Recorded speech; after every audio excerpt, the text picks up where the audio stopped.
Hello दोस्तों, तो स्वागत है मेरा यूट्यूब चैनल लर्निंग विजन में। तो आज हम लोग पढ़ने वाला है क्लास 10th का बायोलॉजी, जिसका नाम है चैप्टर का नाम है जीवन की प्रक्रियाएं। इसका महत्वपूर्ण अनुभवीय ऑब्जेक्टिव हम लेके आए हैं इस वीडियो में, जो 2027 में जो भी बच्चा बोर्ड एग्जाम देगा उसके लिए बहुत ही यूजफुल होने वाला है।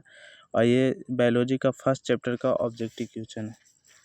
तो चलिए वीडियो को स्टार्ट करते हैं। इसमें सबसे फर्स्ट क्वेश्चन है, जीवन प्रक्रियाओं के लिए ऊर्जा का स्रोत क्या है? प्रोटीन, वसा, कार्बोहाइड्रेट, विटामिन क्या है? अगर आप लोग जानते हैं तो कमेंट में आंसर दीजिए। इसका सही आंसर हो जाएगा कार्बोहाइड्रेट। ऊर्जा का मुख्य स्रोत क्या है? तो कार्बोहाइड्रेट। सेकेंड क्वेश्चन की ओर बढ़ते हैं। सेकेंड क्वेश्चन है, मनुष्य के शरीर में पाचन की प्रक्रिया कहाँ शुरू होती है? ऑप्शन ए अमाशय, ऑप्शन बी मुख, ऑप्शन सी छोटी आंत, ऑप्शन डी बड़ी आंत। इसका सही आंसर बताइए। इसका सही आंसर हो जाएगा मुख। क्या हो जाएगा सही आंसर? मुख। यानी पाचन की प्रक्रिया कहाँ शुरू होती है? तो मुख से होती है शरीर में। ठीक है। थर्ड क्वेश्चन है, लार में पाया जाने वाला एंजाइम कौन सा है? लार में कौन सा एंजाइम पाया जाता है? लार में पेप्सिन, ट्रिप्सन, एमाइलेज या लाइपेज। लार में पाया जाने वाला है इमाइलेज। अगला क्वेश्चन है, पौधों में भोजन निर्माण की प्रक्रिया क्या कहलाती है? पौधों में भोजन निर्माण की प्रक्रिया क्या कहलाती है? श्वसन, उत्सर्जन, प्रकाश संश्लेषण या परिवहन।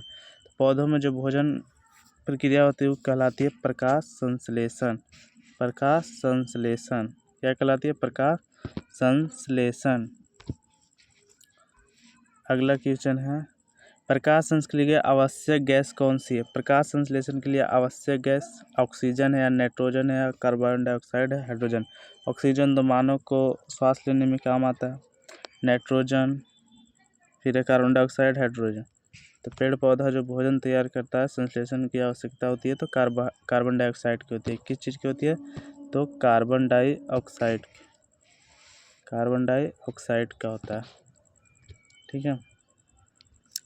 अगला क्वेश्चन है, मनुष्य के हृदय में कितने कक्ष होते हैं?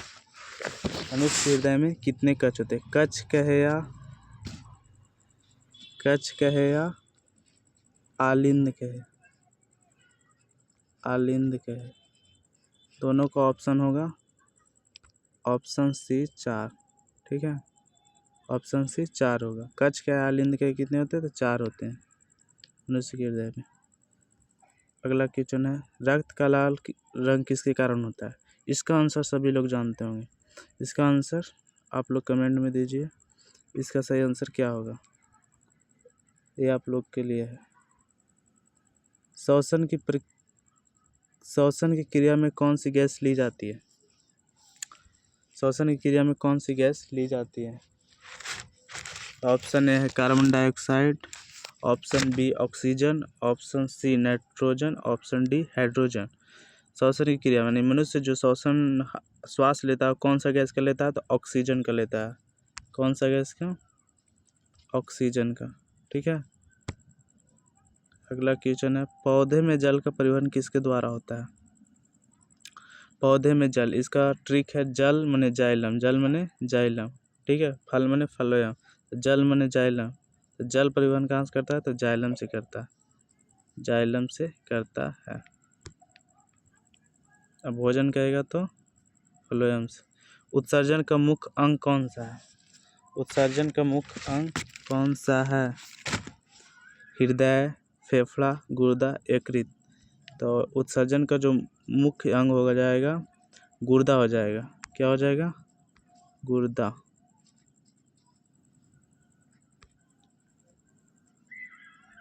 गुर्दा हो जाएगा उत्सर्जन का मुख्य अंग। एटीपी का पूरा नाम क्या है? एडोनेसिन ट्राइफास्फेट या फिर adenine triphosphate, adenosine diphosphate, adenine di phosphate. तो इसका ऑप्शन ए सही होगा, जिसका नाम है एडेनोसिन ट्राईफास्फेट। एडेनोसिन ट्राईफास्फेट हो जाएगा इसका सही आंसर। ठीक है, अगला क्वेश्चन देखते हैं। भोजन के पाचन में कौन सा अम्ल सहायक होता है? भोजन के पाचन में ए सल्फ्यूरिक अम्ल, बी हाइड्रोक्लोरिक अम्ल, सी नाइट्रिक अम्ल, डी एसिटिक अम्ल। तो भोजन के पाचन में कौन सा अम्ल सहायक होता है? जिसका नाम है हाइड्रोक्लोरिक अम्ल, जिसका सूत्र होता है HCl। क्या सूत्र होता है? HCl। इसका सही आंसर हो जाएगा HCl हाइड्रोक्लोरिक। भोजन के पाचन में कौन सा अम्ल सहायक होता है? तो HCl हाइड्रोक्लोरिक अम्ल। फेफड़ों में गैसों का आदान प्रदान कहाँ होता है? फेफड़ों में गैसों का आदान प्रदान, option A bronchus, option B trachea, option C alveoli, option D diaphragm. इसका सही आंसर हो जाएगा एल्वियोली में होता है। ठीक है, एल्वियोली में होता है। फेफड़ों में गैसों का आदान प्रदान कहाँ होता है? तो एल्वियोली में होता है। रक्तचाप मापने के लिए कौन सा यंत्र का प्रयोग होता है? Thermometer, sphygmomanometer, stethoscope, barometer. रक्त नापने के लिए स्फिग्नोमैग्नोमीटर का होता है। Sphygmomanometer, sphygmomanometer. रक्तचाप मापने के लिए कौन सा यंत्र का प्रयोग होता है? तो स्फिग्नोमैनोमीटर। और कहते थर्मामीटर से तो शरीर का तापमान नाप पाता है थर्मामीटर से। बैरोमीटर।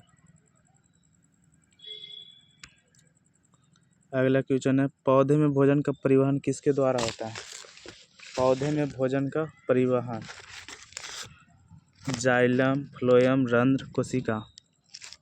तो इससे पहले वाला क्वेश्चन था जल का परिवहन। तो जल का ट्रिक बताते हैं, ज से जल और ज से जाइलम। लेकिन भोजन है, भोजन यानी फल, भोजन यानी फल। तो फ से फल और फ से फ्लोएम। तो भोजन यानी फल और फ से फ्लोएम। तो इसका सही आंसर हो जाएगा फ्लोएम। क्या हो जाएगा? फ्लोएम। फ्लोएम सही आंसर क्या हो जाएगा? फ्लोएम। ठीक है, अगला क्वेश्चन की ओर बढ़ते हैं। मनुष्य के शरीर में सबसे बड़ी ग्रंथि कौन सी है? मनुष्य के शरीर में सबसे बड़ी ग्रंथि ऑप्शन ए आग्नेयाशय, ऑप्शन बी यकृत, option C thyroid, option D pituitary. तो मनुष्य के शरीर में सबसे बड़ी ग्रंथि यकृत है। सबसे बड़ी ग्रंथि यकृत है। सबसे बड़ी ग्रंथि यकृत है। अगला क्वेश्चन है, श्वसन की प्रक्रिया कहाँ होती है?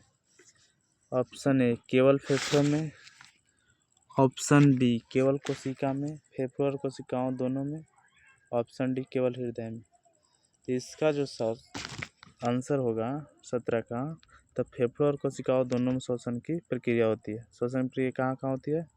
फेफड़ों और कोशिका दोनों में। कहाँ कहाँ होती है?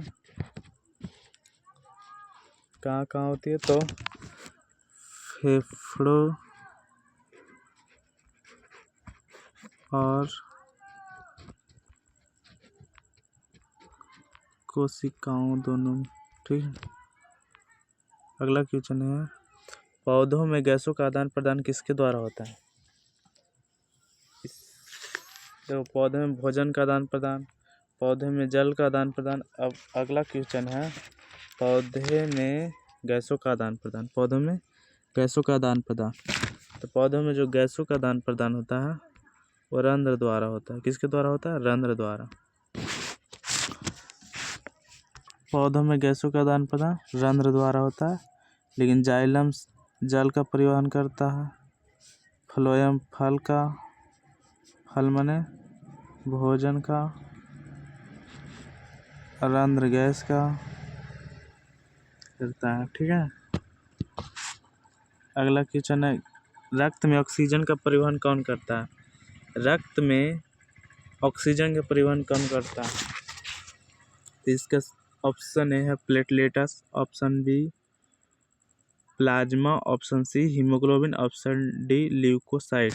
तो रक्त में ऑक्सीजन जो करता है वो हीमोग्लोबिन करता है, यानी रक्त का हीमोग्लोबिन कौन करता है, तो हीमोग्लोबिन करता है रक्त में ऑक्सीजन का परिवहन। इस वीडियो का आखिरी क्वेश्चन है, मनुष्य में अपशिष्ट पदार्थ किसके द्वारा बाहर निकाले जाते हैं? अपशिष्ट पदार्थ फेफड़े, त्वचा, गुर्दे, उपयुक्त सभी।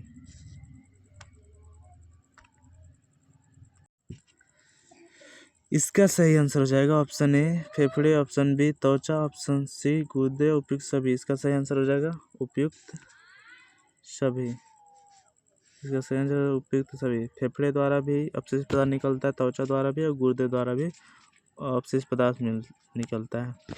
तो आज के लिए इतना ही, आगे का वीडियो आते रहेगा।